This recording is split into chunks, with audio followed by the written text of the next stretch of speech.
டீமை வச்சு ஈ கூட ஓட்ட முடியாது. வீட்டுல செவரோட உட்காந்து வந்து வெறி வேலையில ஈத்து விட்டு போயிட்டானே 4 பேரு வாயா.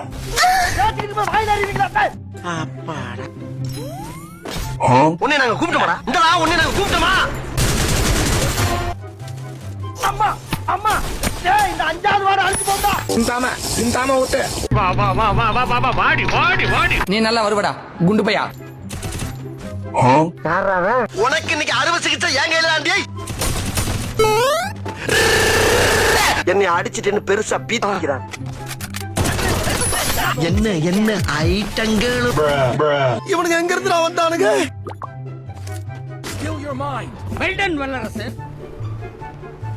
யார் அவன் ஷேவிங் பண்ண குரங்கு மாதிரி உட்காந்துருக்கான்? கைப்புள்ள நீ யாரா என்ன கொலை பண்ண பார்த்த?